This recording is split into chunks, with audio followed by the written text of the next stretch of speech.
We, in fact, learned a lot from Hindu community, Acharya ji, from James Sloan, and from Imam Sahib.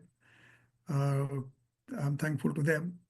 So let's talk about world peace through interfaith dialogue, a Sikh perspective. From time immemorial, there have been many religions in the world, and every religion claims to have a better God and a better prophet, causing conflicts with followers of other religions. Where religion was supposed to unite people, many have been killed and maimed in the name of the God. Zoom meeting. Please, everyone, mute yourself. Through globalization, the world has become please mute yourself. Through globalization, the world has become a global village with many different religions, religious practices, prophets, and gods. We learned from coronavirus pandemic that we need global cooperation, compassion, and understanding to control the virus. In the same way, the only way to bring world peace is through interfaith understanding and compassion globally. The way we control virus, the same way we can bring global peace also globally. Though almost all religions preach love, self-love service, sympathy, and compassion for each other, still there is religious hatred and enmity. There is a need to focus on these ideals rather than on the differences. Sikhi is based on principles of mutual cooperation and harmony, irrespective of the faith one belongs to. Now, Sikh means a student, and Guru is a teacher. So, Sikhi is a journey of lifetime studentship to live a life of truthfulness. The fundamental message of Guru Nanak, the founder of Sikhi, is oneness of the entire humanity. He spoke against inequality amongst different sections of the society, resulting in mistreatment. Guru Nanak's first sermon was, "No one is a Hindu or Muslim." These were the two religions in India at that time. All are children of God, so they are equal. Thus, Guru Nanak laid the foundation of human rights for all at that time. During his 4 travels, Guru Nanak traveled for 24 years of his life, a distance of 39,000 kilometers by foot. That was around 556 years ago, preaching the word of God to all mankind and have interfaith dialogue. As part of interfaith understanding during his travels, he also collected writings of Hindu and Muslim saints, which are included in Guru Granth Sahib, making it a holy book of all faiths. Guru Nanak was asked in Mecca by Qazi, that is the Muslim priest, whether Hinduism is great or Islam. And his reply was, neither of them, because it is your deeds which make you great, not the religion. It was for the first time when someone talked of interfaith relations and stood above religious practices for unity and peace in the world. As part of interfaith understanding during his travels, Guru Nanak dressed according to the people he was to have discussions with. During travels, he was putting on an attire of a recluse. When he went to Mecca, he dressed like a Muslim. When he went to yogis, he attired like a yogi. And when he returned to Kartarpur, that is in Punjab, where he settled after his travels, he worked as a peasant farmer, set aside his attire of recluse, and put on a householder's dress, showing that your outside attire, your dress, is immaterial. It is your mind, your thinking, which is more important. The Sikh holy book Guru Granth Sahib is the only holy book which came to its followers directly from the writer, that is from the Gurus. And it is a universal holy book because it does not talk of rituals to please the God, because it is the rituals in different religions which are creating differences. It talks of controlling your mind, and the mind is present in every human being. And by controlling mind, how to live a truthful spiritual life. On page 379, Guru says, through spiritual knowledge and wisdom from the Guru, we need to get rid of vices like ardent sexual desire, anger, intoxication with worldly passions, ego, and jealousy, and usher in mind virtues like voluntary service, that is seva, contentment, compassion, righteous spiritual knowledge and wisdom, that is called dharma, and truthfulness. These values are needed for everyone, not for the Sikhs only, for the entire humanity. Guru Granth Sahib teaches us of only one creator, God. And the Guru Granth Sahib starts with numerical number 1, meaning there is only one creator who permeated into each and every molecule of the cosmos after creating the universe. And when we believe in this philosophy and see light of one God in all of us, we will not hate anyone on the basis of their faith, religion, caste, color, and gender. There will naturally be world peace. There are several names of the God in Guru Granth Sahib, including Allah, Ram, Rahim, Krishna, but with all the names, God is still one. For example, my name is Kala Singh. That is my name in my passport, given by my parents. But the same parents of mine, out of love, called me with a different name. My friends called me with a different name. I got married, my wife called me with a different name. And my children called me with a different name. That does not mean there are so many Kala Singhs. Kala Singh is still one, the same. In the same way, we can call God with different names, but the God is still same one God.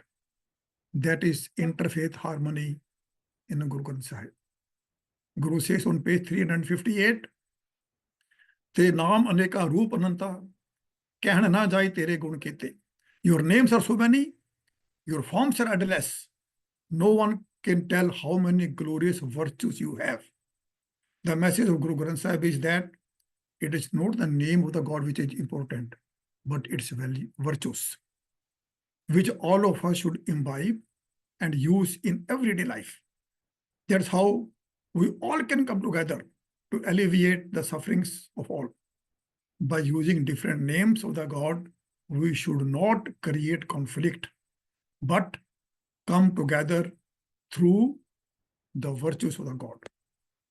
Guru Nanak Sahib teaches mutual coexistence and cooperation because of the universal fatherhood of God and brotherhood of mankind. Guru says on page 611, Ek Pita, Ekas ke hum barik. Tu mera Gurhai. The one God is our father. We are children of that one God. So we are all brothers and kinsmen. Bhagat Kabir, a Hindu saint, whose teachings are in Guru Granth Sahib, on page 1349, he says, the entire universe has originated from one Noor, that is one light or one universal energy.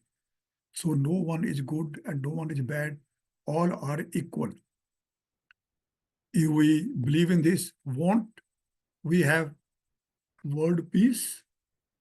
Guru Granth Sahib is the only holy book which contains the teachings of Sikh Gurus as well as teachings of 30 Hindu and Muslim saints, an example of interfaith relations and respect. Guru Nanak's philosophy encourages understanding and sharing the philosophy of other faiths or religions. As Guru Nanak says on page 765, if you have a box full of virtues, open it so that everybody can share them. Similarly, if your friends have virtues, share them as well. Share only the virtues and abandon the vices. Abandon the vices. Those people who spread hatred, abandon them. The foundation stone of Darbar Sahib, Amritsar, that is commonly called Golden Temple, was laid down by a Muslim saint, the name of Mia Mir, an example of interfaith respect. It has 4 doors to show that anybody can come from all 4 directions, irrespective of caste, creed, or color. As part of human equality, the daily prayer of the Sikh concludes with a couplet, Nanak naam chaddi kala, tere pane sarbadda pala. Nanak implore for the love of God, who provides well-being to and bliss. God, with your mercy, let everyone prosper. So when we ask for everyone's prosperity, I am included in that. And on page 266, Guru says, of all the dharmas, the best dharma is to maintain pure conduct according to the virtues of God. And the virtues of God we have already talked. So they are for every human being, and we all human beings act on that, they will naturally be world peace. On page 62, Guru says, truth is higher than everything, but higher still is a truthful living. Now, this message for the entire humanity. When we talk of compassion, it is one of the 5 virtues of the Sikhs. And I will talk about martyrdom of 9th Guru of the Sikhs, Guru Tegh Bahadur, which is a practical example of compassion and interfaith harmony. Aurangzeb, the then Muslim Emperor of India, had started a campaign of forcibly converting Hindus to Islam and demolishing Hindu temples. Now, I must make it clear that we are talking of one Muslim emperor. We are not talking about Muslim community as a whole.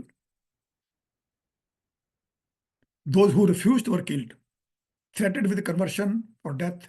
The Hindu Pandits, the Hindu priests of Kashmir, came in a delegation to Guru Tegh Bahadur for help and intercession. At the behest of his 9-year-old son, who later became 10th and the last living Guru, Gobind Singh, Guru told the delegation of Hindu priests to tell Aurangzeb that if he could convert me, Tegh Bahadur, to Islam, they would gladly convert to Islam.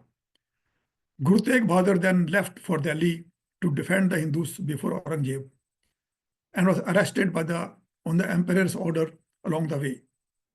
He was joined by hundreds of Sikhs on the way to Delhi. While in prison, Guru was given the opportunity to accept Islam, perform a miracle, or be tortured to death. The emperor even promised great rewards to the Guru if he converted to Islam.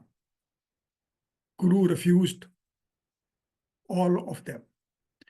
Along with the Guru, those hundreds of Sikhs, there was specifically, I'll mention, arrested were Bhai Dayal Das and 2 brothers, Bhai Mati Das and Bhai Sati Das.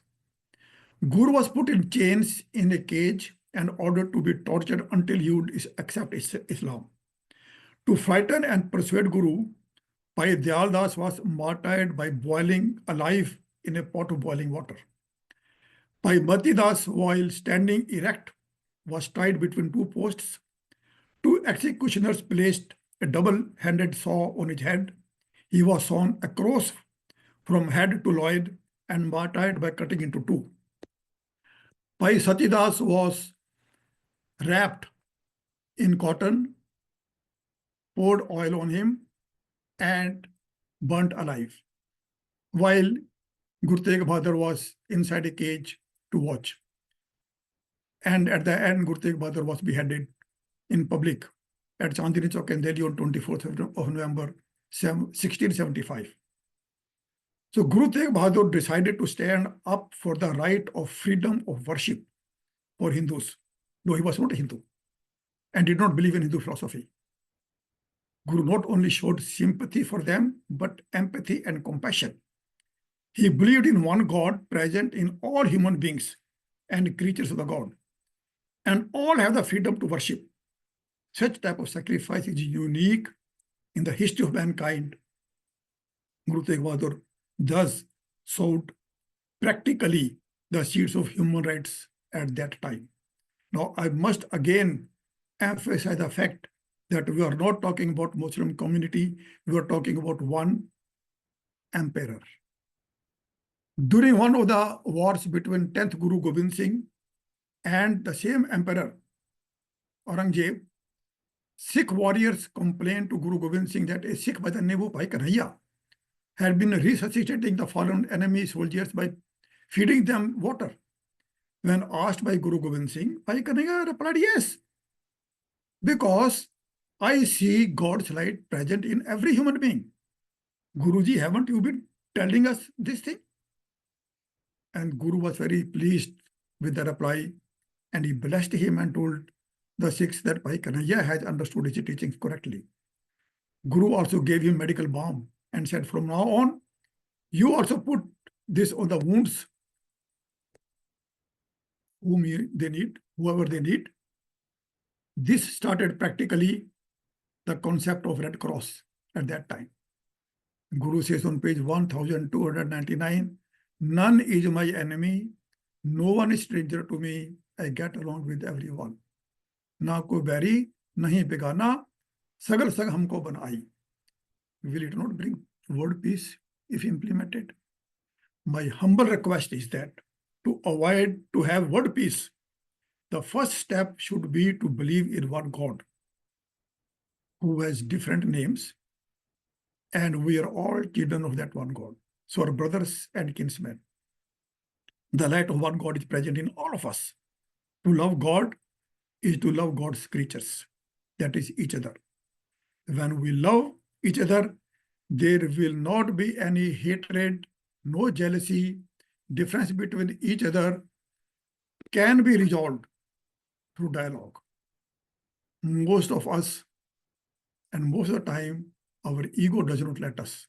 Guru says on page 466, ego is a chronic disease, but it is not incurable. And humility is my spiked club to control egotism. Humility is a formidable weapon.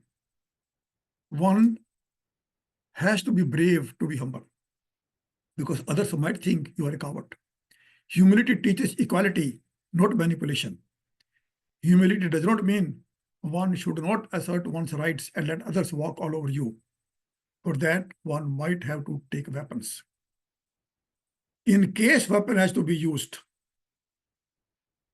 it should be as per philosophy of Saint Soldier, who were created by 10th Guru Gobind Singh. If a weapon is in the hands of a Saint Soldier, weapon will be used for protecting the oppressed from the tyranny of the oppressor, not for senseless killing. Those who are killing senselessly, they are not Sikhs, and they are not even human beings. War will be waged as a last resort. War will be waged without hatred, any desire, or any revenge. The purpose of the war will be to deliver justice. Territory will not be annexed. Looting and booting forbidden as the war has been waged to deliver justice and not to punish the perpetrators. Only a minimum of force will be used. And when the objective has been achieved, the fighting should cease and attempts to establish peace should be made. There is a need for world leaders, our armed forces, and every human being to follow this philosophy of Saint Soldier. Let's all be compassionate, humble, and control our ego for world peace so that there is never a need to take weapons. And the way I have heard other three speakers, I am pretty sure that if our leaders believe in that, even though we have got different regions, different names, different name of the gods, But if we remember compassionate, humbleness, and love, there will be world peace, and all these problems in the world will, I think, cease. With that, thank you very much for listening to me.